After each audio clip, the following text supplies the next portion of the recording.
6 o'clock Eastern time at the Geek House. How's that? I mean, is that good enough time to stream? I don't know. Any time's a good time to stream, unless there's a lot of noise in the neighborhood and stuff along those lines. But yeah, I thought I wasn't going to be doing another one of these things. But then I was like, wait a minute. You know, my dad's only going to be down in the afternoon for that birthday thingy and whatnot. And then my birthday's in the middle of a winter storm on Saturday anyway. So I'll get to celebrate being an old guy turning 40 on my own in the middle of crappy New England winter weather. Stuff along those lines. What is up, everybody? This is Jay, aka MultimediaJay. The title says it all. We're mostly going to be talking about Project EVTO today because, well, yeah, it's a thing. It's a thing, and it is officially underway. I assure you, if I'm furloughed from work for a month, I do not want to be sitting here playing video games for a month, especially when there's been stuff that's been piling up. I don't even want to be streaming for a month either. The last time I had this was 2020. Back then, we had stimulus unemployment, which was cool because it made it very, very, very, very lucrative to shelter in place when we didn't have a vaccine for COVID yet. But we actually lost some people with the 9-to-5ers because they didn't want to come off of unemployment until they cut the federal pandemic thingies and stuff like that. Of course, you're limited to 26 weeks in the state of Connecticut anyway. So, you know, if you don't really want to exhaust, even with the stimulus checks, if you couldn't get a job at the end of those 26 weeks, you wouldn't want to exhaust them anyways. I don't think the economy got bad enough to where we allowed 99 weeks or something, but I imagine those people that took the money and ran probably did find another job afterwards. It just sucks though, because you got to talk about the difference between, you know, your money versus relationships with people. Do you really want to trash a friendly, small, whatever it is, place you can handle, place to work? Do you really want to just trash that for a couple of paychecks with $300 extra in them? That isn't taxable, by the way, so because it's considered stimulus. I mean, would you really want to do that? I didn't really see the value, and I was bummed out, you know, when I had to go back after making that kind of money. But it was my taste of what things would be like if I was employed the way I was supposed to be employed, the way the folks at the college said, yeah, you got a job doing computers all the time. You make $50,000 a year. It's going to be amazing. And I'm like, wow, this is what I've been missing all these years. I just haven't been the same ever since. Most of my, you know, 9-to-5 thing and whatnot is the direct result of the Great Recession and the environment where you just tried to keep a roof over your head. But I think I've been too tenacious for too long. And that's why I'm happy to report, barely a day into this, I already have heard back from the hiring manager for an IT position that I put in for. It's with the buildings I used to be involved with as a data analyst guy. So I already know what the job entails. I already know it's going to be the hardest job I've ever had in my life. I know I'm going to have to shut the YouTube channel down and everything else down and hit the books on some stuff to get brushed up on some things. Also going to learn more about networking if I get this too, because I'll have fancier equipment to work with than just a bunch of DDWRT routers that I use. Even though one of the projects for Project EVTO is re-architecting my network, so that it supports all the smart devices a little better and is more secure in terms of firewalling everything off from the computers. Now, as much as I have that whole idea, it's just like I can't work with commercial grade switches and stuff at home. I need to be somewhere where I do that as part of my job in order to gain experience with that. So there's only so much you can do with Linux stuff and things like that around the house, as opposed to being able to do something like that. But I already know that I'm basically going to be married to the job if I get it. The IT position I've gone for is an intermediate technical analyst role.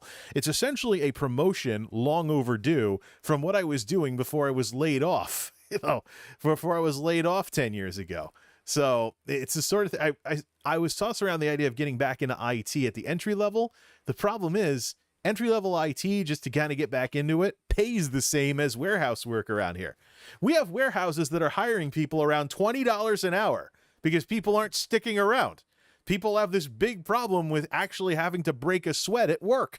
I don't know why, but it's easy to drive a forklift for $20 an hour around here, while entry-level IT positions pay $15 to $20, if that. We joked last time about the minimum wage IT jobs in Massachusetts, where you worked at a help desk for $12 an hour at a time when the minimum wage in Massachusetts was $12 an hour. I'm sure it pays more now because the minimum wage went up. But just the idea of a minimum wage IT worker, it's just like, I know that us tech people have been getting devalued by corporate America for a long time. It's one of the reasons why I'm open to doing non-tech stuff for a living. But minimum wage IT worker, are you kidding me? Whatever. This that I'm going for, though, is not that. It's intermediate level. Someone with my experience would benefit greatly from it, especially wanting to stay local to this area. So they won't have to truck someone out from out by Boston every time someone needs to visit these facilities. I'm just telling you right now, though, if I get this job, MultimediaJay stops everything. First, I need to hit the ground running, get good at the job, then see if I have time to come back to this stuff. But at least you'll know that I finally got the kind of well-paying college-level position that I should have had when I first graduated way back when.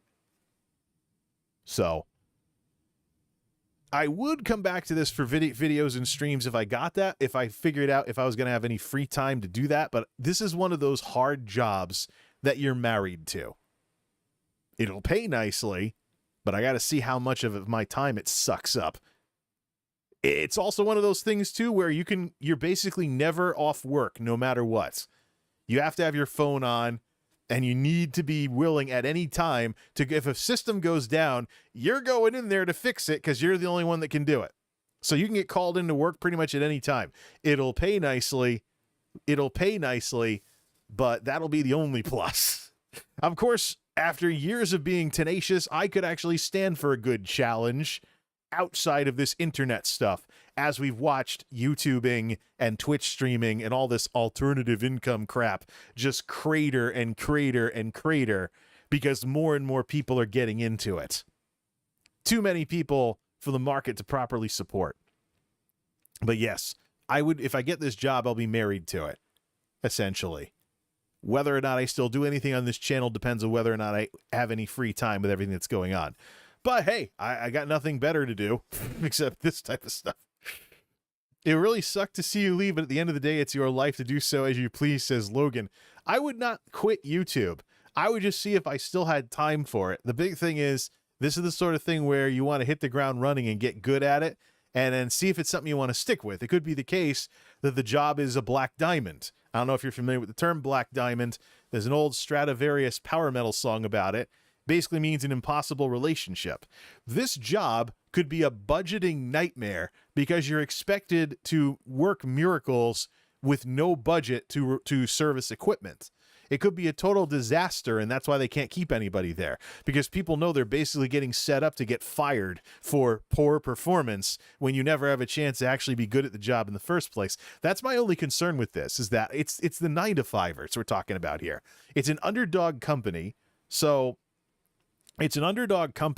I don't know how much you get blamed for stuff you have no control over with this position. It's something that I really have to very seriously consider, even if I get it, whether I want to stick with it or not. Of course, if I get fired from this, because the job's impossible, I'll just go back to the local warehouse circuit. It pays handsomely these days because people don't want to work. It's insane. But that's the big question mark. Granted, somebody from Worcester or Boston could probably just float right into this job. Now, the only real advantage I have is that I know the operations really well. I'm extremely local to these buildings. I wouldn't be jumping on the highway if I had to go somewhere in person and check out like an access point that went down, or a server that went down, or a SWAT call because there was a critical system that went down. But I'm extremely familiar with what this position entails and how hard it's going to be. I wouldn't have put in for it if I didn't think I could handle it. Quite frankly, I don't have some jealous wife that's going to scream at me if I'm away from the house too long. And what do I have? This place. Some extra computers. And I mess around on YouTube for fun most of the time. And some video games, I don't know. Making some money so I can actually have some money in the bank wouldn't be the worst thing in the world for me right now. I've spent a couple of years focusing on work-life balance, but I haven't always been this way. But a lot of the reason I focus on work-life balance is because I work in a place that doesn't have a lot of activity going on in the first place. But I can tell you, before things went downhill for this company, I was one of those guys, especially when I had the last IT job that I had, who would take all his vacation in December because I got so into what I was doing during the year that I had time left over that I had to burn in order to not lose it. I already have experience before the company outlawed this, of course. HR won't let you do this anymore. But I already have the experience of having a vacation planned and then canceling it at the last minute because I don't think the building I support is going to do very well if I take vacation. So I already have experience where there's a system that's getting wobbly and I reschedule time off so we can fix the system solidly to where I can take a week off of work and go on vacation. So I've already been in that position before. I know that IT is a career that is full of inconveniences. You think you're ready to leave the office on Friday and a big system goes down, you're stuck there till 2 a.m. when you're working a day shift schedule. I mean, it is thankless. It's kind of like being a janitor sometimes. It's thankless because nobody appreciates you when everything's working. They just get on your case the minute something goes wrong.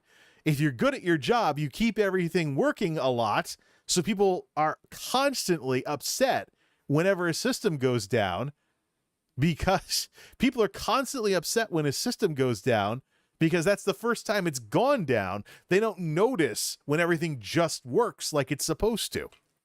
So I realize this is going to be a tough job for me. Not because I'm not qualified for it. I am qualified for it, but because I know how IT works. It is completely thankless. You don't get an award for when the systems run smoothly and there aren't any security breaches or anything. You get cussed out whenever something goes down. And then you get set up to get cussed out when you don't have the budget to replace EOL equipment and stuff. Computers that are getting ready to have a power supply problem and incur all the costs of downtime, things like that. That's the thing. This job may be more worth it for the experience to just say I did it. It may be impossible and I get fired in 3 months because of poor performance, because I never had the budget to really do it right in the first place, or some manager who doesn't know anything about technology kept overriding my recommendations, which I've been through before. But I pretty much, if I didn't want to put up with this, I wouldn't have put in for it. Bottom line is I want to do something related to what I went to school for, even if it is like one last time for me, because nobody's going to take me seriously after this. Probably not taking me seriously now. But hey, I'm open to opportunities. Never close your mind to opportunities, because the minute you do, it's a self-fulfilling prophecy. Don't complain. So, yep, I remember the incident with the Acer monitors. Some of the project managers that were involved in this, I think, might even still be working with this company. We were setting up a bunch of CLI, Computer Lab International we were setting up a bunch of CLI terminals in one of the DCs. Terminals to run the inventory system in Windows CE, not Windows CE, but Windows Embedded. Terminals to run to run the warehouse terminal program for going into the inventory system. So we had these things. We had to get monitors for them because they didn't come with monitors. I recommended a major brand. Some manager pinching pennies recommended Acer. Cheap chunk of plastic. At a time when display panels weren't as mature of a technology as they are now. This Walmart special monitor number 2 is pretty nice, despite it having polarized filter issues, which means I can't use polarized glasses anymore. But for a cheapo Walmart thing, it's pretty cool.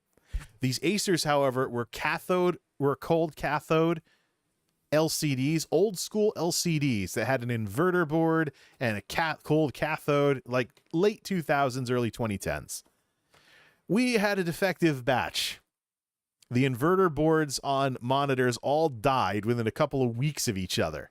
So literally for like 2 weeks straight, I was swapping monitors from these Acers that died right after they were out of warranty.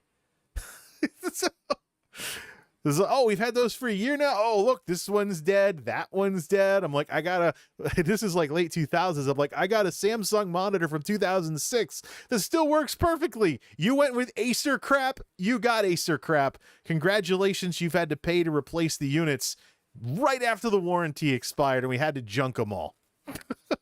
Because it wouldn't be worth the labor to take them all apart and replace the inverter boards.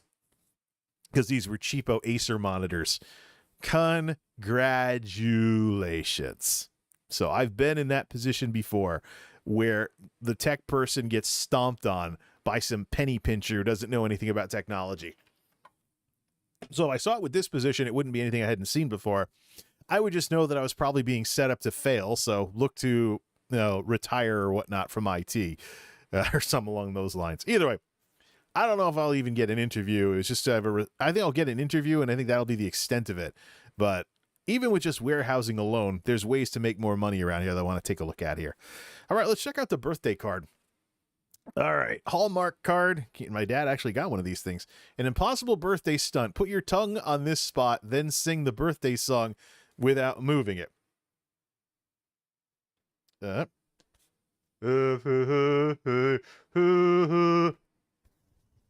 Pathetic. Don't feel bad. Nobody at the store could do it either. Happy birthday, Jay. Happy 40th, Jay. Hope you have 40 more. Dad and stepmother. Yay, birthday card. There we go. We went through a whole bunch of stuff when he was here. So here's how I went with my dad. I did the honorary millennial thing with him, and I got him to try out my setup. Showed him all the sources and stuff, and he probably was like, "Yeah, he's doing more than I did with my VCRs." Thing is, despite the boomer millennial generational differences and stuff, we do have some things in common. He has had some fancy setups with VCRs before, and he has curiosity about technology. He just doesn't have the background. That's the thing. He could get into it today. He would have to be like 100 years old before he would catch up to me with my current level of experience. Because, I first got into technology. Well, I first used computers in first grade as a little 6-year-old. Sat down in front of an Apple IIc. I still got the picture of me using the computer as a little first grader. But I didn't really get serious about computers and stuff until I hit middle school. So you're talking like 12, 13 years old. Turning 40 tomorrow. So that's a couple decades now. And I got into computers because of using Mac OS and graphical computing. So I've always had an interest in the flashier side of technology, hence the MultimediaJay name. But it didn't become something I formally pursued as a career until I hit middle school. Then high school, then college, then everything after that is what it is. So, my dad, basically, he's curious about technology. He actually figured out, like, the input button on TVs when my stepmother was like, this TV isn't working. It's not getting any picture. Yeah, because someone switched the input off of the tuner and left it on there, and there's nothing hooked up. So it's... So he's figured out some things on computer. He's figured out some things on the TVs. It's not like he's totally hopeless. It's just that he has no chance of catching up to my level of experience. And I do all this stuff on a regular basis more than he ever will. So it's not totally a generation gap thing too. Don't forget, we can talk about boomer versus millennial, but I still have the picture of him Christmas 1978, before I was born. He received a Pong machine for Christmas. I remember playing that Pong machine when I was first getting into Atari. It was one of those 70s Pong machines with the slide switch that changed the game. So it was a different circuit. One was Pong, and there was another variant of Pong, and there was like volleyball Pong or something like that. Anything that could be done with Pong. If you want to know what I'm talking about in a somewhat more contemporary format, go grab an Atari 2600 and look for a game called Video Olympics. Video Olympics on the 2600 is basically a Pong game, but literally they changed Pong to be like every single Olympic sport out there. It's basically Pong. There even is regular Pong. I think it's like tennis or table tennis or something. But Pong itself was supposed to be like a tennis game, stuff like that. All right. But Video Olympics on the Atari 2600 is basically Pong games for every Olympic sport that has ever existed. So it's that kind of thing.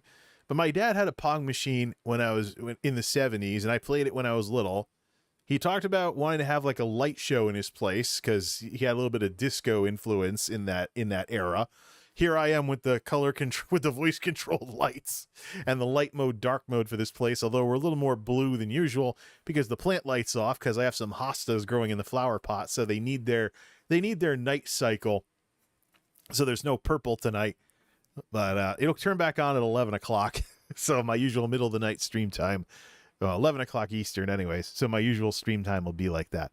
But yeah, I mean, boomer versus millennial, it's a meme, but it doesn't have to be.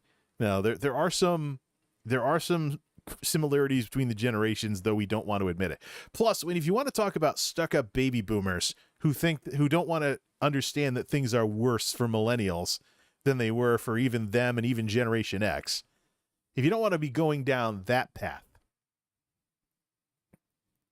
well, anyways, my dad's actually not the one who's given me the most boomer problems. The most boomer problems I've dealt with is actually from somebody I used to work with who is a younger baby boomer who had a management career since 1986.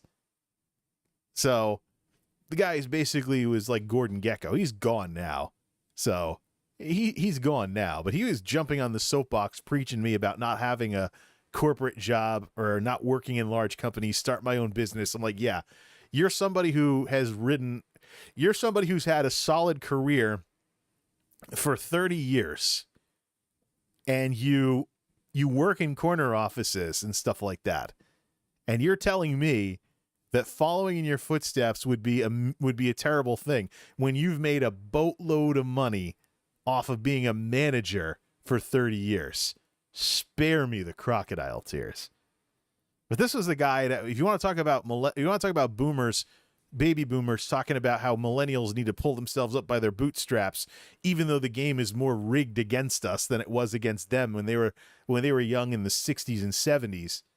You know, if you want to talk about all that, my dad's not the worst example of that. Sometimes he's gotten a little like an overgrown kid with some of the things he said in his emails.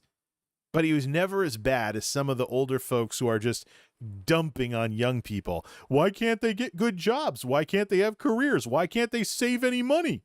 Why can't they do that? Oh, yeah. I mean, you try spending years of your life with your earnings potential flattened by a great recession that wasn't even a problem for most of corporate America more than a year, but wages stayed down while things like rent, tuition, and other stuff went up because, you know, folks trying to just in some way have the same standard of living as their parents are totally made of money. You know, when we're talking about how The Simpsons isn't even achievable anymore, something's wrong. I can tell you that there are a lot of money things involving my folks where I don't understand how they do it. They've been together 30 years. I'll tell you how they do it. My stepmother was one of those older baby boomers who bought a cheap house in the 70s and was making a house payment where the taxes were more of a problem than the house was. And she worked for one of the submarine builders in the southeastern corner of the state, General Dynamics, electric boat, before she retired, of course. So she had a cushy, well-paying union job, got up at like 3 a.m. some days, you know, because she had to be in for lots of overtime when there were a lot of contracts to build submarines with the federal government. I mean, she definitely worked quite a bit to make that kind of money. But her and my dad splitting expenses on paying off the house, you know? I think she's probably more responsible for how good my dad's had it than he is at this point, you know? But he was able to negotiate because he wasn't working for these large corporations. He was able to negotiate pay more than I am because he wasn't working for these large corporations that were that only corporate can set wages. So it is what it is. There's no negotiation whatsoever. You can't ask for a raise. The building has to collectively ask corporate to raise the pay scales. There is no individual merit pay or individual raises other than what's dialed in for things like seniority and stuff. So, but he was able, with his skills and abilities and whatnot, to actually negotiate his way into making more money than I was for years. Of course, the inflation of everything since he retired and stuff like that has changed all of that. But there were some times when he had me help him out with scanning a few things. One of them was a pay stub, and I quietly noted that at a scrappy little company, he actually, before he retired, was making more than I was at a much larger company that theoretically should have more money to float around and pay people with. So one of my secret little lessons in how corporations squeeze people. Now, they try and get away with lowballing people as much as they possibly can by having all your money get tied up in things like, 401k, and that might be useless if we have another great recession and everything crashes, all kinds of other crap like that. So, but I can tell you, my stepmother's middle-class job has a lot to do with why they've been able to do what they've been able to do for the past 30 years. Every Saturday night, a date night, and they've driven way all over the place, more so than I ever have. Because I'm tenacious with putting wear and tear on my cars. But they've gone out to Rhode Island, they've gone out to Newport, they've gone to the casinos, they've gone to Springfield, Massachusetts, I believe, even a couple of times. They've definitely done more driving around and joyriding than I ever have, and blown more money on a night of entertainment than I ever have.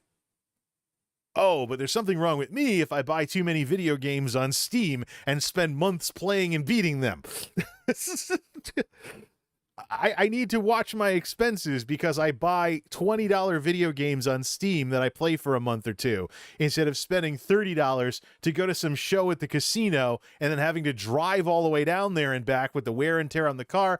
IRS rates on the car like 50-something cents a mile in terms of the cost of what it does to your car cost-wise and depreciation, stuff like that. Fuel is factored into that too, by the way. But it's just... my dad, it's a good thing that my dad hasn't boomered me too much, because I have plenty of things to throw back in his face about how he's had it very good for the last 30 years. Because he was lucky enough to meet somebody like my stepmother who believed in a practical relationship. Romance is one thing. Two people loving each other is another thing. But a side effect of that is splitting expenses, two people working, things like that, all the benefits of two people living together. So it hasn't just been all about fiery romance between those two. It was about the practicalities of my stepmother paying off the house. Somebody's around to call 911 if something happens to her, things along those lines. She was one of those older boomers, because there's a bit of an age difference between my dad and my stepmother. She was one of those older boomers that you hear about who, cheap house bought a cheap house in the 70s, little farmer's loan payoff or whatever it was. Cheap house in the 70s, and wonders why the kids can't do it nowadays. Put herself through college, I believe, in the 70s as well, maybe the 80s, but at times when college tuition wasn't so insanely out of control like it is today. And has been for a while. Student debt wasn't a crisis at the time she was putting herself through school. So, despite all that, though, despite those generational differences and whatnot, I actually got my dad to try out my setup. Had him fool around. He had to see the buttons on the remote, so he couldn't keep it in Geek House dark mode all the time. But he, set it up, showed him the two screens, the difference between them, drag from one screen to the other, drag straight up to snap something to full screen on screen number 2. Got to show him the smart TV, the audio return channel. Got to introduce him to something that I'm new to as well at my age. The idea that nowadays you buy a TV, and if you already have broadband at home, it already has stuff to watch. Smart TV channels, Samsung Smart TV, buttons like, where's the TV remote? This remote has a dedicated Netflix focus. I don't want to screw up the focus too much. This TV remote has a dedicated Samsung Smart TV and Netflix button. Okay. Oh, I manually focus it. That's why it won't change over. That's right. Totally forgetting stuff here. Duh. Netflix button, Amazon Prime button for Prime Video, Samsung TV Plus button for accessing the smart TV channels built in, and having to explain to my dad that the TV is basically a computer with the computing power of a mobile device, just a much larger screen. And then I showed him the cast button because I ran YouTube on the phone and used it as a remote to play it on the big screen and have the sound go over the speakers. And I showed him, I said, yeah, you know, those Zoomers out there, they don't even need computers anymore. They can just use their phone to do all the basic computing and then cast it to a TV, have it go through a sound system. So I'm like, you know, even computers are a little bit, you know, something that dates you nowadays because of just what even low-end phones can do in terms of being an appliance that lets you do things in Android and basically uses a smart TV remote. So I guess it might have been interesting him hearing about me having to play catch up on technology for a change, but it is a thing. It is absolutely a thing here. So, of course, getting used to the home button on this remote. Of course, I also still have my AV receiver remote, or this is like a Chinese knockoff because the original one had buttons wearing out. That's why it just says remote on the bottom. Like that doesn't even say Onkyo. And then, of course, there's Black Web Universal Remote that does about 80% of what I need the TV and the other thing to do that I just use most of the time for turning everything on and off. It's only when, oh, I got this TV speaker on. I forgot that. It's only when I'm changing sources that I have to bust out the fancy stuff like this. So trying to explain that to him. It wasn't all that much different from the cable systems he's had over the years, especially in more recent years as things have gotten more complicated. So, I mean, you know, he's had his tech setups just like I've had my tech setups. The difference is just a generation of technology. Just like I'm seeing right now, middle-aged guy fooling around on YouTube with smart lights. When I was first getting going on YouTube, none of this was a thing. We had CF bulbs, and the only way to not get ripped off on those was to use one of those Energized Connecticut subsidies, get it the subsidized SKU. So you'd have like soft white, it would turn your apartment all yellow and stuff like that. Smart stuff wasn't a thing. I was living out in DSL country, so with like 1.5 megabits down for internet, which was fast at the time in the SBC Yahoo days. It wasn't, in the SBC Yahoo days, it really wouldn't have been practical. I mean, I can speed limit my router down to DSL level speeds and see how horrible of an experience it would be trying to run smart devices, especially 30 smart devices that I have with this setup right now. You know, you can actually speed limit. I could speed limit the main router down to DSL speeds and see what it would have been like, you know, to try running set the maximum ingress and egress bandwidth down to DSL, see what it would have been like with this technology on 2000s DSL. Just see how much of a groaner that is. Or set it back down to dial-up. Put it down to 56K. See, yeah, what was dial-up internet like? Oh, man. Fortunately, dial-up was a little before my time because I wasn't allowed to have a computer when I was growing up. So it was more of a thing I did at school in the library, and then I get kicked off, and I'd call the librarian. The encyclopedia website isn't working anymore. That's because you disconnected from the internet. Click the dial button to redial and connect back up. They had dial up in the library going out of a dedicated phone line from like the one computer in the school that had internet access, and it was dial up. Better off with Grollier's Interactive Encyclopedia, or Compton's Interactive Encyclopedia on CD-ROM back then. Once upon a time, a computer having a CD-ROM was a cool thing because you could like watch itty-bitty like 140 pixel movies on your 650 meg CD-ROM. Yeah. Hey, what can I say? Technology has been around, computer technology of some types has been around long enough for there to basically be boomer technology with computers. Not a thing when I was growing up. So yeah, I mean, I guess the big thing is if you see, generational differences and things along those lines, if you see all that kind of stuff going on, just be willing to play some catch up. Don't let yourself get outdated, so to speak. Keep an open mind. And if something is worse than it was, say that it's worse. But don't be one of those people that just says it's worse because things were better in the good old days. So I can tell you, the good old days weren't quite as good when you think about it. Especially if I, for example, throttle my router and remember what it was like at older internet speeds than what's available today. So yeah, my dad got to try the setup, and it was cool and all. And it's nice to, kind of bridge this gap, so to speak, between the generations, even though boomer versus millennial is an absolute meme at this point. I can't even get him to get a smartphone. Well, first of all, he would have to have a home network to really benefit from it. He's running an old pay-as-you-go T-Mobile flip phone into the ground. So he'll have to get rid of it if he ever misses a payment and the account expires and gets shut down. But he does have a flip phone. It's T-Mobile though. It's like T-Mobile and Sprint nowadays. It's not AT&T or Verizon. He's like, there's no signal out here. I'm like, it's probably because you're using T-Mobile. I'm going to do that. Later on when things warm up, he wants to show me the gardens he's been planting because retired guy, nothing better to do. He spends a lot of his time doing yard work. So if COVID stays in eclipse in Connecticut like it is, I do plan on going down late spring, maybe on my Memorial Day weekend or something, or schedule some time off if I even have it. Maybe go down Memorial Day weekend if we have the day off from work or we get a long weekend somewhere along the line, if I'm still working with these folks. And then head down there, bring this with me, and see if I get reception on AT&T.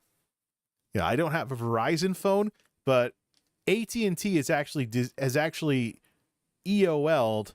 Close that out. AT&T has actually EOL'd the prepaid plan that I've been using. That's $2 a day. So I'm grandfathered in until something screws up. Oh, Uber's adding fuel surcharges due to $5 a gallon gas. Big surprise. Although when you factor in for inflation, the $4 a gallon gas from 2008 actually costs more than today's $5 a gallon gas. There's a lot of folks my age and, a little older who just don't want to believe 2008 was that long ago. But factor in inflation, it's not really what we had back then until we're paying like $7 a gallon here in Connecticut. Which I don't know. I think we'll hit 5, and that's the extent of it. But the industry is trying to spin up and sell more instead of having angry customers and stuff like that. The industry is trying to get going again and sell more now that we're out of the pandemic, or not out of the pandemic, but the pandemic's in eclipse. People are going around trying to drive stuff while there's no major variant going around. Hey, hopefully there isn't another one. But that's not the way these viruses work. The less vaccinated parts of the world are the petri dishes for whatever the next major variant is. So it's more a matter, I think it's going to be a few months of freedom, and then we'll see another variant start making the rounds because people are idiots. Not only do we have the anti-vaxxers who are like, I'm only going to do my natural immunity, which is going to wane, and they're not going to have any real way to get a booster of that stuff unless they get infected again. There's also a bunch of people out there who only get their shots when they freak out because people start getting sick all around them. I can show you the vaccination numbers, even for a state like Connecticut, where you see the line get bigger in when we had the Delta wave and things start going around in more. When people around you start getting sick, more people freak out and go get vaccinated. That crowd, if they don't stay on top of it, is going to be part of the problem next time, if there is one. But it'd be nice to have some more normal. It'd be nice to have some more normal times, some more normal months for a change, instead of the crap we've been doing with the masks and the social distancing and stuff along those lines. Some people are acting like the pandemic is over, and I can tell you it is not. New Haven County had a flare-up of BA2. So did Fairfield County, southwestern tip of the state out by New York City. And the BA2 made the headlines for tripling in New York City a couple of weeks ago. So proceed with caution until the whole world stomps this thing out, and it is just only popping up in certain areas. That's the biggie. And that's why everyone keeps talking about the endemic phase of this. Because it'll get to the point, kind of like what we had with measles, where you're not going to run into it, except for like if you hang out with a bunch of anti-vaxxers. So it's... Well, I'm sure a lot of us have been brushed up on medical technology and how inoculation technology works as a result of this. So maybe the generations afterwards will do better. But if we know anything from history, we should know humanity as a species is pretty stupid. Sometimes too stupid to learn from the mistakes of the past, even when it's not all that far in the past. Like, I believe we have another real estate bubble in this country going on right now, if I remember right. That's what caused the Great Recession to some extent. And we're trying to undo the regulations we passed to keep it from happening again. I don't know. You tell me. So yeah, it was interesting. My dad was over for my birthday a little early, dropped off the card that we read, and had him check out my setup. And maybe we kind of understand each other a little better now. He also had a bunch of old pictures he was going to throw out. He's like, hey, you want to scan these? Otherwise, if you don't throw them out, I will. From like the 70s and 80s and stuff like that before I was born. I was like, I might check him out. The thing I have to do, though, is I have to get a proper photo album to store these in, because I have to get a proper large photo album to store these pictures in, because we're talking like 80s and 70s scrapbooks here, like thick pieces of cardboard that these pictures are in. They might be glued in there too, but some of them the glue's coming off and they're falling out. But like thick pieces of cardboard, I think a more modern photo album would actually be better for those if I don't just digitize them and ditch the prints. The thing is, the problem I have with digitizing prints is that the technology gets better and you want to redigitize it later, and maybe you can get a higher quality result later on. But I do have a flatbed scanner sitting in the drawer that I barely ever use. So I could probably use that to digitize them all, then store the prints somewhere in one big thing, not a bunch of little things. I just need like a binder or something, a big binder type photo album. I'll have to go look and see what's available these days, snag something off of Amazon. See if I can find something similar to, what I would have used for baseball cards. If there's something that's sized for those kinds of prints, and then put those in. Save the pictures that way in one big thing instead of a stack of little things. Some of them, though, I might keep together. Like, for example, the baby book from when I was born was actually made to kind of be experienced as, some kind of thing like that. I just remember it because I found it when I was a little kid, and my parents were worried that I'd rip the pictures out. So they were like, no, Jay, don't go in that. Gimme. Hey, you got to actually be a parent when your little 6-year-old is getting into stuff that they shouldn't get into. So that's the birthday wrap up. Yeah, so that's a birthday wrap up. It was fun. It was fun seeing him again, and it was fun, seeing that he's gotten himself into shape with all his yard work and stuff. He's probably in his 60s. He's probably in better shape than I am. I can tell you that much. He's probably in better shape than me. So he's been working out via doing yard work and stuff and keeping himself, with some physical activity that way, which is good. I mean, when you get older, anything physical or fitness related or whatnot turns into a use it or lose it type thing. Like, I think muscle mass becomes less of a thing after 40. Of course, I've been shoving furniture around, so I'm actually dealing with some heavy stuff. And this week we had some really awkward furniture. Bookcase boxes that are longer than I am tall that I had to deal with. So a little bit of a furniture push. I used the equipment that made sense for picking up the boxes when it made sense, but there's these bookshelves that were too small for the squeezer truck to pick up. So I had to deal with those manually. But even just shoving regular furniture around, it's not worth it to grab the squeezer truck for fork trucks. If you don't have if you have 3 or 4 desks to pick, 3 or 4 gigantic boxes, you want to shove them individually, get the squeezer truck. But for individual stuff, like an individual furniture box or an individual chair mat box or something like that, then you just want to do it yourself. But I know when to bust out the heavy equipment. Even still, I'm dealing with furniture, and because I have to watch my back literally. Because I have to literally watch my back, I do more with my arms and legs, so it's more of a workout than it was before, because I'm doing lifting that's better in terms of not throwing out your back, stuff like that. So a little bit of physical stuff on my part too, but he's doing yard work every day, so he's in better shape than I am. But it was cool to catch up on some things and kind of close the the book on this boomer millennial thing, because there was a time when we were a bit more antagonistic towards each other a couple of years ago. I think that's kind of settled down. I mean, I think he's a decent enough guy that he understands where I'm coming from, especially when he does his own poking around on the internet to validate the stuff that I'm talking about. Even, factoring in inflation and stuff like that. You think, for example, about the fight for 15. $15 an hour minimum wage. That would be so amazing. Yeah, except the fight for 15 is 10 years old now. It first was a thing in 2012. It was one of those angry responses to Occupy Wall Street and the lingering effects of the recession. So we actually, if we bust out the calculator here, let's do like 3% inflation per year times 10 years is obviously 30% times 15.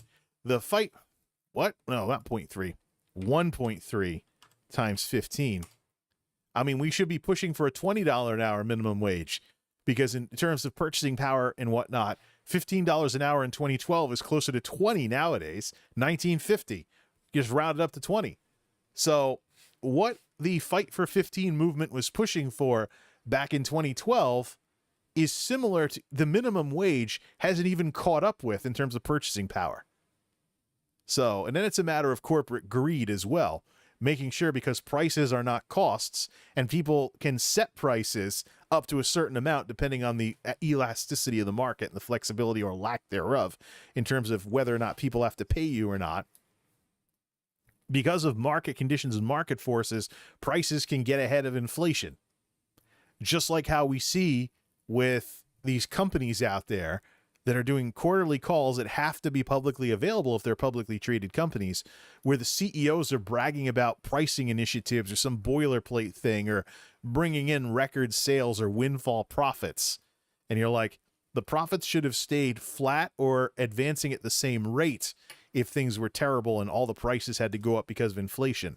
But when you see the prices accelerating up even faster than they were, it just looks like companies just exploit disasters to sneak price increases in and squeeze everybody.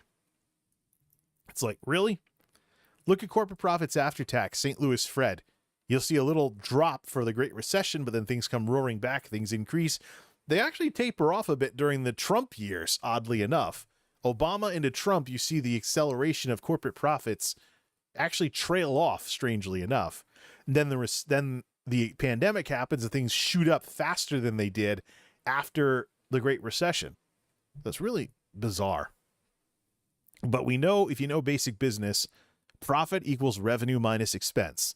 If the expense is going up, the prices will go up. But what we're seeing, and when we do the digging on things, is prices going up above and beyond what they should go up because of inflation.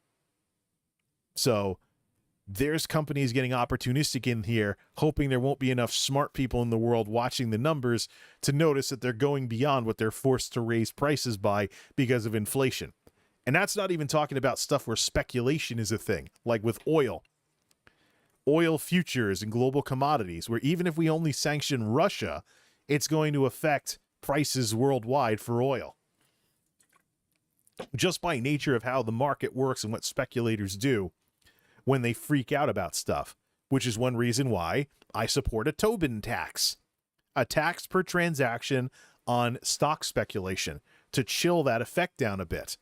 Sounds left-wing and socialist. The British do it. The London Stock Exchange does it. Please tell me how Boris Johnson's government is communist, if that's the way you think of it. If the London Stock Exchange can do it, and it's just a part of the game, the New York Stock Exchange and the NASDAQ can do it as well. And maybe we can stop having all of these price increases because speculators are flipping out about stuff that may or may not happen. It's one thing, for example, if gas prices go up because a major hurricane takes out refineries among the Gulf Coast, like we saw with Hurricane Katrina. It's another thing when gas prices go up because some speculators think that's going to happen and don't know for certain that it is. And then we have a year like 2008 where there's this bubble that bursts when we don't get the hurricanes that were supposed to take out the refineries, and everything crashes down on top of crashing down because winter, there are less environmental regulations on gas when people aren't driving as much. So the prices usually drop in autumn to begin with. So, well, let's see here. Almost an hour in. How about we talk about Project EVTO? So, we certainly have done quite a bit of recap, haven't we? I guess you could say that all of this discussion about the birthday stuff, my dad coming over, things like that, as well as the 9-to-5 situation with the furlough, I guess you could say that all kind of boils down to what it is that we're going to do here. So Project EVTO, named after the formal name for the furlough, extended voluntary time off. So I have a month where I can take things in any direction I want. The tech job, I have that opportunity to chase. And because post-COVID, I might jump on the stream setup to do the interview remotely. Just got to try not to throw on these sunglasses and stuff along those lines. Jump on this situation and do everything remotely, probably for the interview, since it is post-COVID we're talking about. I just got to see if I got to install Microsoft Teams or something like that. I mean, they put Skype back on here. I don't know what exactly they're going to use if they do the interview remotely. But here's the situation here. So we have that tech opportunity, but I might be considered underqualified for it because, I might be considered underqualified despite my background and having worked with people who are involved in that stuff, so I know what's involved. Probably better than an outsider who's never worked for the company would know. I would just be reading up on and becoming more familiar with network stuff because I haven't really been... Well, the thing with this is that my last IT job, I wasn't high enough up the org chart to work with the networking equipment. That was the next person up from me that had that responsibility and the passcodes and the security keys to do so. Now, I could do like net lookup or something, or ping something, or do a trace route to see if a certain piece of equipment at a certain IP address was bogging down everything, where the latency was coming from. I mean, I could do NetPL Wiz or stuff along those lines, basic command prompt commands for checking network stuff. But I only saw a few virtual switch control panels when working with the person who actually had the permission to do that stuff. Was never really allowed to do anything. And so that's one of the reasons why I'm looking to do fancy network stuff now that I have a couple routers that are DDWRT compatible, see what performance I can squeeze out of what would otherwise be considered obsolete N routers, or maybe get an AC or an AX router for the computer for the speed, and then have the load taken off the main router to all the other little routers for all the smart devices that don't need a lot of speed. They just need something to connect to. Use the old routers as APs and firewall the device part of the network away from the computer part of the network. Just set something up, get some experience with that kind of thing. Maybe even set up formal firewall settings where instead of using software firewalls or something along those lines, or using firewall settings basic to the router, I would actually turn all the ports off and then make rules to only turn on ports for certain kinds of traffic going through certain ports. So shut everything else off otherwise. And if something doesn't work, find out what ports need to be unlocked and set everything up in the firewall for that kind of stuff. That's all things that the less glamorous side of technology that some folks I went to college with got to work with, but I didn't because I was stuck on the AV side of it. Not to say I haven't had a curiosity in the stuff I was never allowed to access. You know how it works, right? Forbidden fruit is always sweeter. Forbidden fruit is always sweeter, baby. So you're always curious about something that people tell you can't do. So that's been the case with myself in networks. I have messed with DDWRT, fancy stuff like router panels, keeping an eye on the connected clients, setting up a tunnel through for my other...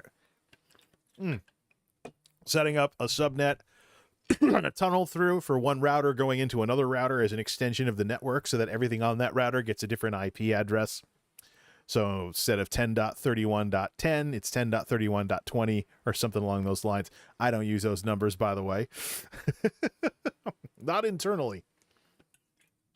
But playing around with like default gateways and stuff along those lines for all that network stuff. Yeah. It's something definitely that I could do more with, become more familiar with as well. It's fun stuff too when you get into it. It may not be glamorous, but it is kind of cool to know that this does this, that does that. Here's how they all link together. Make some documentation for how everything works so you can troubleshoot easily if stuff goes down. Clamp down on rogue devices. Not allow certain things on the network and stuff along those lines.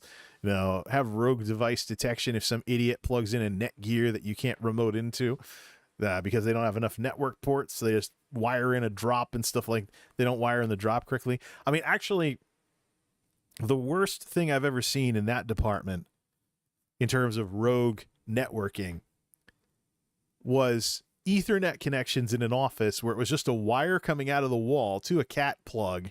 Not even a jack, just a random wire coming out of the wall. And then on the switch, it was listed as so-and-so's office. No naming convention, no discipline, no nothing. Maybe not even cable management in the server room.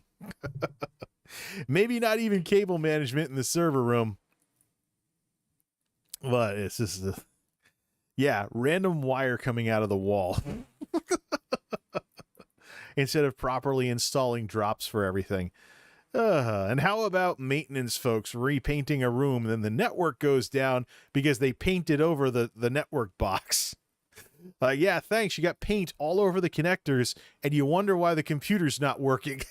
Plugged into it because you painted over all the conductors in the cat jack, you moron. Yeah. It's a sort of thing where I'll probably have plenty of bad jokes and plenty of cynicism because this is when you find out what kind of stupid things people do to their computers that you don't. But if I didn't think I couldn't handle it, I wouldn't have gone for it. It comes with the turf. If you want to be IT, you got to be willing to put up with a mountain of stupidity. It just comes with the turf. So yeah, Project EVTO, we have the tech opportunity on the table. We also have the possibility that instead of doing unemployment, go try one of the harder warehouses. And if it's too hard and I don't like it and I don't want to keep doing it, just quit. Be done with that curiosity. Go back to where I am and plan something else or try something else next time. But if it's something I like better, if it's more hours, it's got to be higher pay and higher hours. The question is, how much higher are the pay and the hours? If it's something I think I can handle, I can just stay there. We could change companies doing all of this. But all of that is neither here nor there. I also got to remember that because of the way benefits work during these leaves, I would owe the company money if I happen to leave. So I'd have to pay out of my first check or whatever to pay off my benefits with these folks because I am, it is going to be it's supposed to be taken out of the paycheck when you come back to work. So instead of you getting a bill that you randomly have to pay when you're sitting home on unemployment. So that's kind of cool that they have that nowadays. But if I do end up changing companies as a result of this, I will owe them money. So I'm going to have to pay them off in order to close the account. But I'm sure, places around here are hiring at around $20 an hour, especially night shift. If you like working unpopular shifts, you actually can do pretty well. At least in terms of versus stuff that would have been good like 5 years ago or so. Don't know how much higher things are going to go, or if there isn't going to be things going the other way, where companies come up with excuses to lay workers off so they can bring in new ones and pay them less. That's certainly on the table. But hey, have fun while you can. The Great Resignation is a thing for a reason. And I don't think the right thing for me to do is play it safe when I know my dad went through this when he was my age. He was working easier jobs to see me catch the bus. Until the easier place he was working at went out of business and he had to go to some suck-ass job for the rest of his career until he retired. So I don't want to be in that situation where pushing 50 or over 50, I got to find a place to finish my career at. I want to be involved in a larger company where there's more going on. Folks, here's what it's like where I'm at. Folks know me. I have reputation, some respect, I think, from the folks in charge there. Can't really say for certain these days, especially with the boilerplate attitudes I run into, even though there's some camaraderie between them and some other associates there. It's kind of a giant question mark with them. So let's get down to brass tacks and talk about the 9-to-5ers and what it's like working there nowadays. We leave early nearly every single night. We're good at what we do, but even if we're good at what we do, but that's not the reason why we're leaving early. We're leaving early because things are cyclical. It's really hard to staff properly because you have feast and famine depending on the part of the year, which is more or less of a thing at other places around here that don't have such cyclical sales patterns. I mean, Christmas will be nuts. Summer will be nuts. The rest of the year crashes down in the worst part of the year, which is right now. You might be going home at lunchtime on a regular basis. Matter of fact, we had alternating days off for day and night shift for the last couple of weeks before finally they organized this. So they should have done it earlier, quite frankly, because we got people mad that they're not getting more hours, especially new people who are non-core and they're not hired on with the company yet. They're still working with a temp agency. They're not eligible to get their hours at the end of the night. They have to leave if we're done in 4 hours. But at its worst, before all this happened, I was checking on the payroll portal. 21-hour paycheck in my worst week. It looked like a freaking unemployment check.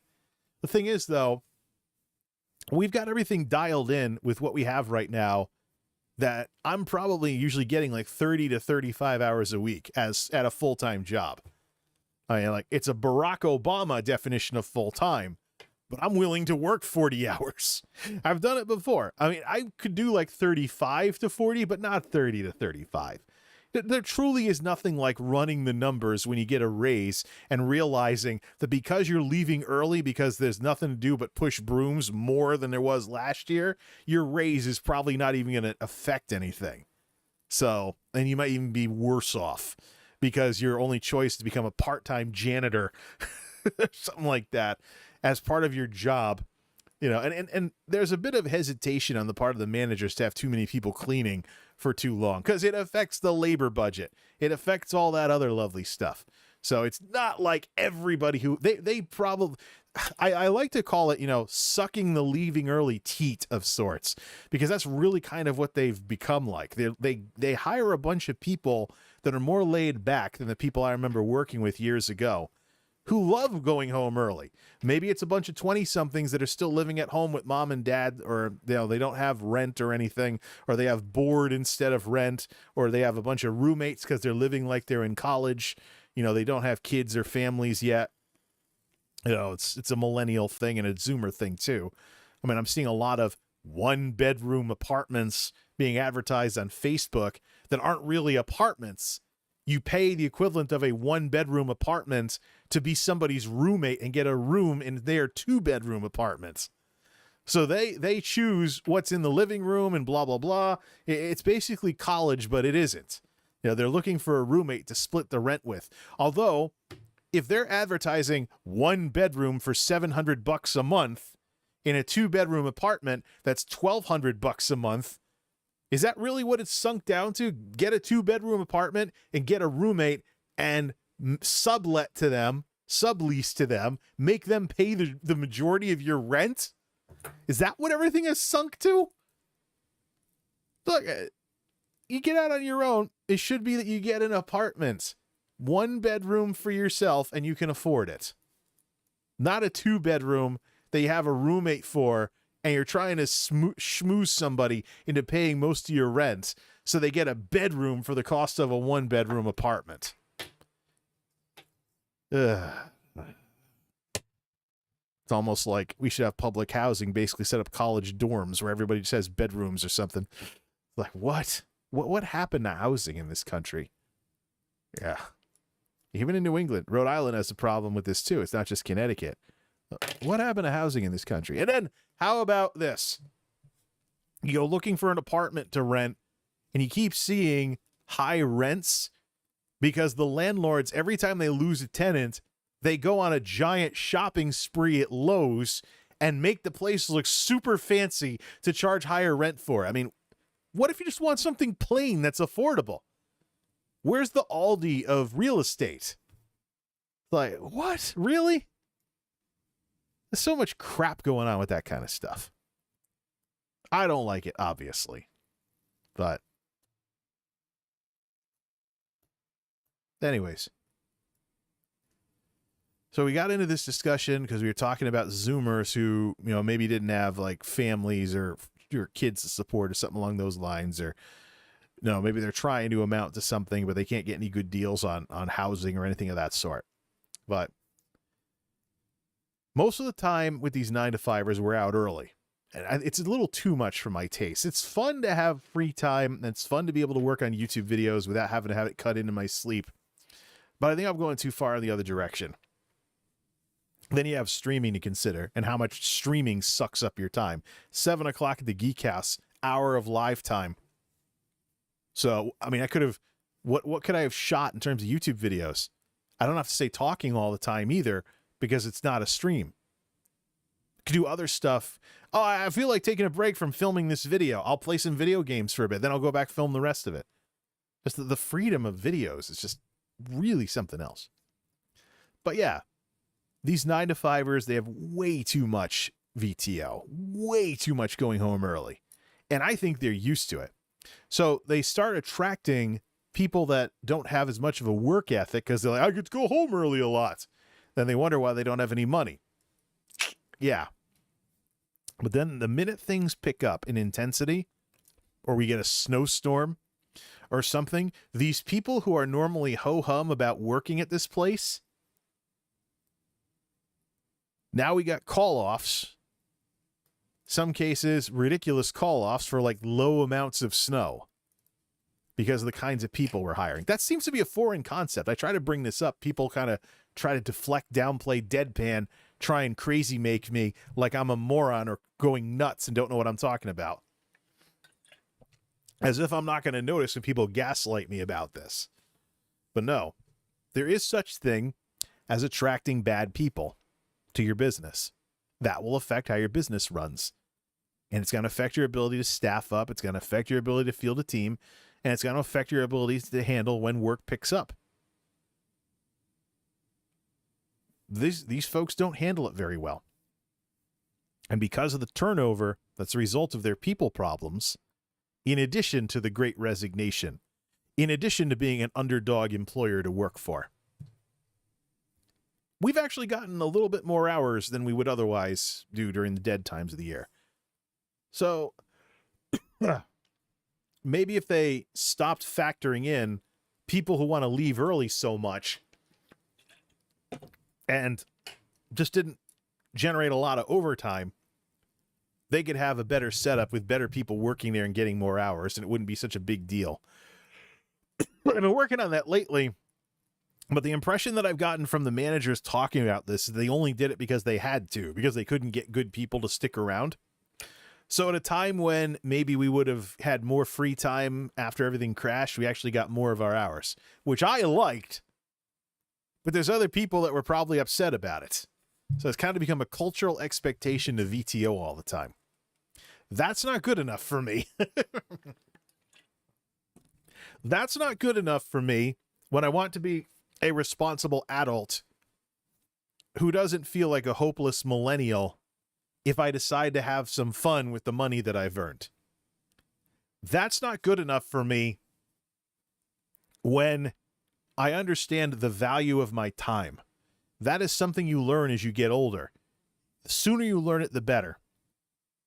When you're 20-something, you have a lot of energy and people still like you because you're young when they go to hire you. You should be working more and putting more money away. Have fun when you get closer to middle age in your 30s and 40s instead of in your 20s. Go score that peak earning potential, put some money away, and not be chasing debt when you're older. So in my case, I did some of that with keeping my head on straight in college. One of the things I'd like to do with a better job that I get is pay off the student loans early. I get a bonus to my taxes every year because the interest paid on the student loans, but the repayment period was set up so that there was more of it in the beginning. These days, the principal is dropping a lot more when I make payments. And I'm still in the George W. Bush system. I never used the income-based stuff that the Obama administration introduced. But that's because I was very used to living on a shoestring budget and finding ways to have fun with not a lot of money, like what I did in college when I stayed out of the drinking scene. You really mean to tell me? Pretend I'm like 20, 21 years old. You really mean to tell me that blowing like $30 to get drunk one night versus blowing $30 on Morrowind and having that be my game for an entire year, that's not going to be something that I think about at that age? Now, one of the reasons why I passed myself off as a gaming nerd who's always in his room playing video games in college was to keep costs down, because I was there on a shoestring budget to begin with. Got some scholarships, yeah, but college was still expensive even with scholarships, and you had to maintain a certain GPA to not lose them. So I kind of got used to being tenacious like that as a college student. Some of that carries over to today with my emphasis on entertainment at home of sorts, and not wanting to blow lots of money for like a few hours of being drunk or something. Especially when you get drunk and you stop noticing how your money is slipping away from you as you down more drinks to keep the buzz going until it's last call. And you think about where your money is gone. And I think video games would have been a lot more of a return on your investment with the money you spent on drinks. Don't forget sin taxes, too. Taxes from your state and whatnot because it's alcohol. So, blowing money into the hands of the government just to get drunk, I don't know. Not trying to sound like a prude of sorts, but that just doesn't appeal to me. Never liked drunk culture much either. Never liked people who got a little tipsy and then act like total jackasses because they thought they could get away with it because they were tipsy even though they weren't totally drunk yet. Yeah, that's always something that bothered me. So, but yeah, the current setup with these 9-to-5ers, it's not good enough for me. You shouldn't, work your way up to making 20-something an hour after a couple of years when other places are hiring you at that level to start and you go up from there. You shouldn't be, making progress on wages finally after years of wage stagnation, only to have, you just leave early more often and it doesn't mean anything. Sorry, I'm going to see through something like that. So it would be nice if there were enough channel memberships and super chats and stuff and ad revenue to make up the difference, like I said a couple of years ago, versus the jobs that I want to have. But I now know that the jobs I want to have pay much more than what this channel could have done. So YouTube's not the answer. Online media is not the answer. Content creation isn't the answer. Not anymore. Not since YouTube wrote themselves their little right to monetize, and now it's diluting ad revenue all over the place. Let me check that for myself. Give me my analytics. This is this doesn't need to be on the screen or anything. Just give me channel content. Go into my analytics. Give me ad revenue by year. So, these last couple of months have been pretty decent, but 2021 was a dog of a year for ad revenue. Actually, no, my estimated revenue is up because King Europe threw some super chats. And it only takes a couple super chats to blow away the ad revenue, even though my playback-based CPM for ads is up 11% month over month. Hold on a second, though. Let me go into advanced mode and let me look at ad revenue. I don't need all these on here. Hide. Why can't I just hide all these at once, then reload the chart instead of having to wait for the chart to reload? It's like a bad Tableau report here. Let me go at estimated ad revenue.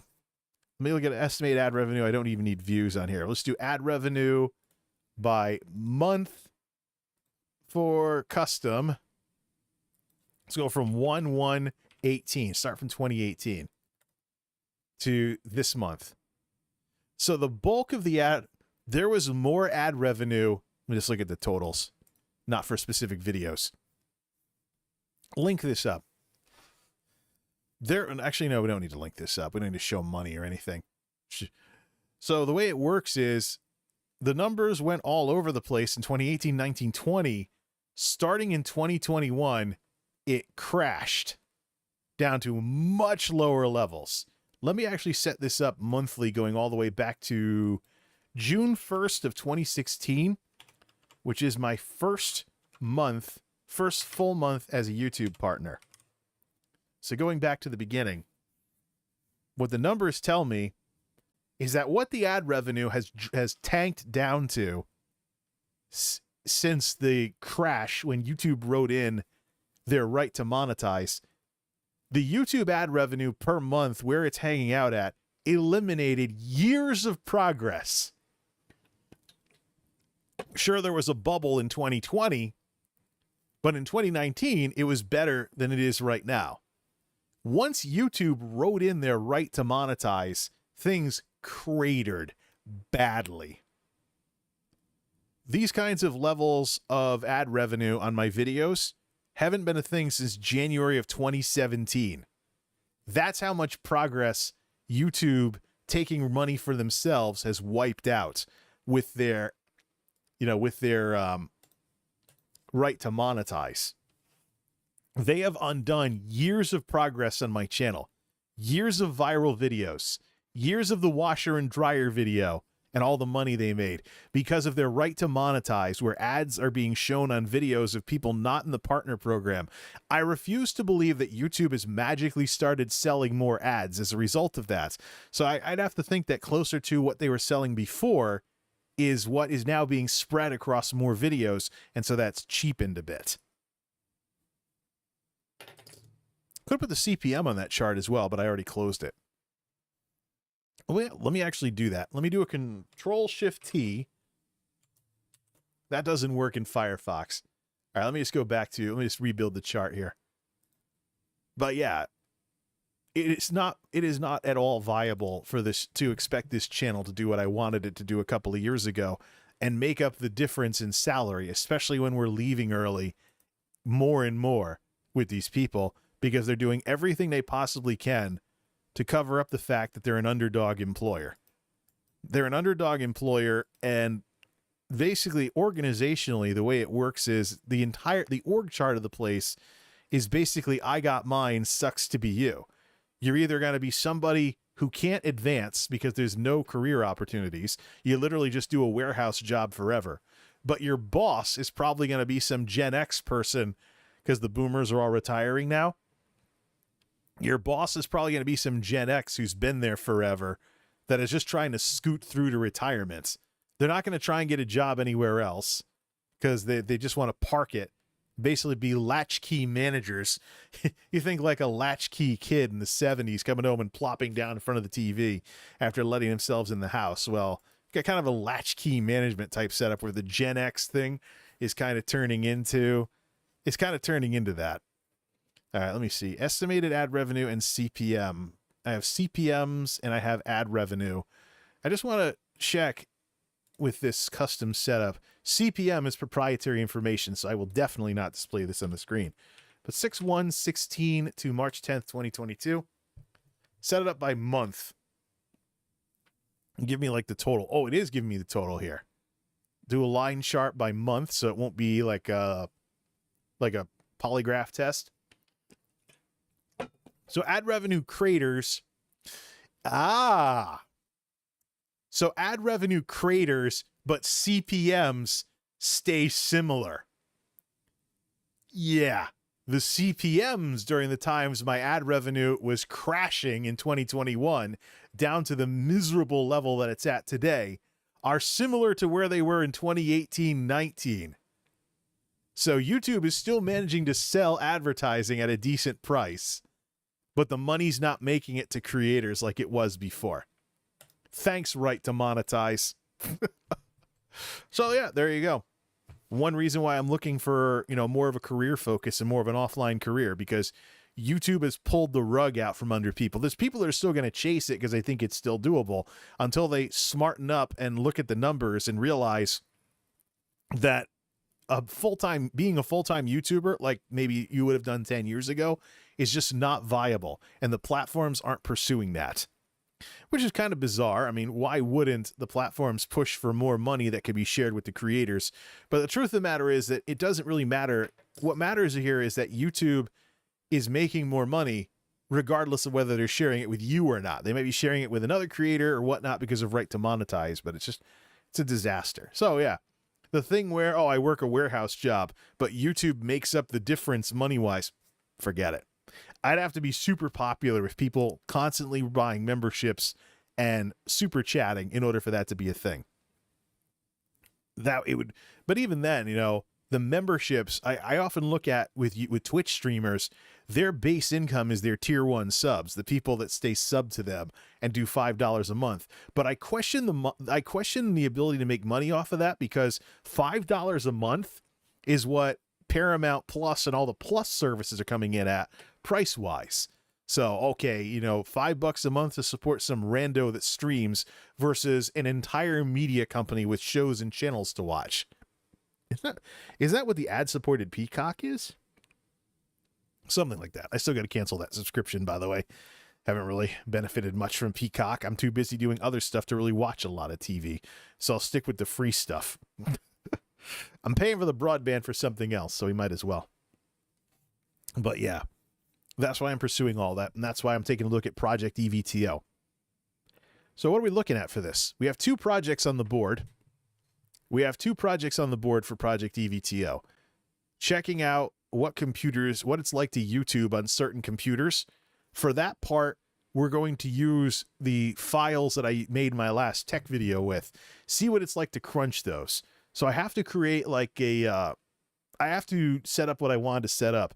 Get all the assets into a folder that can go straight to the C drive, so the links are always the same no matter what computer it's on. Set that up, and then take it to other computers and see what the experience is like. We're going to test it on Nerdovo, probably Delosaurus Rex with no graphics card, and the Turd Shiba. Just experiment with that kind of stuff. We have that to take care of. We have re-architecturing the network to take care of, which is the biggest of the projects. Answering my friend's questions about computers he can run YouTube with. We'll try a few different computers now that we're done being distracted by Ukraine getting invaded by Russia. Get that done. The big project is the re-architecting the network, and it's just gotten bigger. My dad dropped off stuff he's not going to use anymore. One of them was my old Linksys WRT G router. Very vintage and classic router design. I forgot that this was a G router. I have extra N routers, but I wonder if I could put the smart device on this G one and then just have it do its thing. So I got this to figure it out or throw it out. Some N routers, but even N is obsolete. So is AC, by the way. It's now Wi-Fi 6 nowadays. But just trying to figure out how to get more speed. We also have hybrid connectivity to set up on Monolith. See how my computers do with their own dedicated wireless for faster Steam downloads. If wireless gets faster, actually it is faster than the power line stuff. That limits me to, I have 200 down right now. I get about 160 of that on speed test. So can't upgrade internet anymore because now I'm hardware limited. So we're going to set hybrid connectivity, have a slower, stable connection on wires of some sort, like power line, for things like streaming and stuff. And then for the big Steam downloads and uploading to YouTube, well, YouTube's not affected. It's mostly downloads. For things like big Steam downloads and the like, we'll experiment with switching over to wireless like this desktop is a laptop. Then see if the technology is ever stable enough to stream with or something. I don't think it will be. It's wireless, but it'll be interesting to play around with that, re-architect the network. At the very same time, we also have stuff sitting around over there that I haven't gotten to, and I want to declutter a lot. I'm one of those guys that has cables that I never use that sit around for years. I'm also thinking of getting out of console gaming. Every non-HDMI console, gone. I do have HDMI converters for them all, but that means I have like AV cables, composite cables, component cables, stuff sitting around that I'm never going to use ever again. Get that clutter out of here. My books, can I go sell them somewhere or donate them to the library? They don't take textbooks though, so that's a problem. Can I get the books out of there and use the bookshelves, get rid of the bookshelves, buy more of that pipe shelving, so if I want to move again, I'm dealing with pipes and plastic pieces and not heavy stuff. Set that up. Get to the point where moving will be very easy if I want to just get out of this place and go somewhere else. Because I'm a millennial, I'm not a boomer. I shouldn't plan on having a stable place to live anywhere with the way things have gone. Be nice to stay here as long as I could, but if an opportunity comes along or if things change, we're going to have to do something else. It's that simple. And we know that YouTube isn't the way to have any stability in life anymore. Nor is any of this internet career stuff, as these streamers who are currently going through the popping streaming bubble as the pandemic goes into eclipse are going to find out. Some of them even openly talked in their Discord about how they've gone through some of their worst months ever for money. That's not getting any better, I don't think. Especially with what the effects are now that more people have equipment that is doable enough in terms of making a decent stream. They can do that nowadays. So it's not as special of a thing anymore to be able to stream decently. Just like how YouTubing is not anything special anymore. Especially when smartphones serve as the new floor for, the equipment you use to make videos with. So there's that to consider. But yeah, there's stuff sitting around. There's stuff I'd like to get rid of. I have 2 LG Phoenix 4 smartphones. One has a broken screen. One has a broken power jack. I'd like to transfer the screen instead of having to buy a new screen. That'd be some experience trying to fix a smartphone. That's a tech video. I have my dad's old e-machine that's been sitting in the box for too long. Tech video. I have the compact Contura from 1994. Does it even still work? Tech video.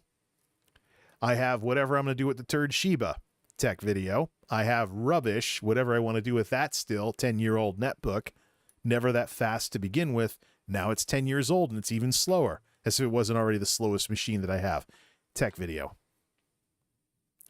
Things that have been sitting around for way too long can be taken care of. So Project EVTO is not going to be a stream thing. What about streaming? Game streaming. I have fast enough internet now to set my bitrate back to 12 grand, the NVIDIA recommended. Elder Scrolls Online. Fooling around with reshades. That looks great. Just got to find something to do in game to stream with. Guild Wars 2. New expansion just came out. Check out, catch up on the story. The game is chuggy because the engine's not as good as ESO, but we'll get through it. It'll just be chuggy at certain spots. But Project EVTO is not going to be a stream thing. It's going to be a video thing. Episodic. Might just finish off the current season of the wacky world of MultimediaJay. Or I could walk away from everything and just go work in a harder building. Go make more money at a harder place and get more hours, and then see if I have time for any of this. Skip the tech opportunity and just go stay on the warehouse side of things, because that'll keep me local instead of a once-in-a-lifetime tech opportunity, which they don't come around a lot around here. So yeah, this can go in any direction, but I will not be sitting here streaming for a month, and I will not be sitting here playing video games for a month. When we had the stimulus unemployment, I was getting into streaming in 2020. It was fun, but I had no concept of the idea of balancing streaming and videos. So I just ground away, even though that's a terrible thing to do, and wondered why I didn't get anywhere. There are certain things that are better off made into videos and certain things that are better off streamed. So, since then, I've been thinking about, how I should have done more with videos. So let's do that. Let's actually see this here. Likewise, oh, he hasn't shown up yet. Whoever the dumbass is that keeps disliking all my streams every time they come on the internet, it'd be nice if I didn't have to worry about them anymore. But yeah, Project EVTO is not going to be a video thing at all. Or it's not going to be a stream thing at all. Let's talk about Project EVTO, will be kept separate. There'll be a playlist for it, but it will just contain the videos. Because that's really what I should be focusing on. Quite frankly, stream grinding is a pretty terrible thing for me to be doing with everything that's going on right now. So yeah, I'll turn 40 in the middle of a winter storm tomorrow. I'll be bummed out about it like anybody else would. Dad showed up today. We closed the generation gap. That part is done. Now we got to figure out what to do with this month. And there's a lot of directions that this can go in. including shutting down the YouTube channel. Till next time, this is MultimediaJay signing off. Thanks for stopping by.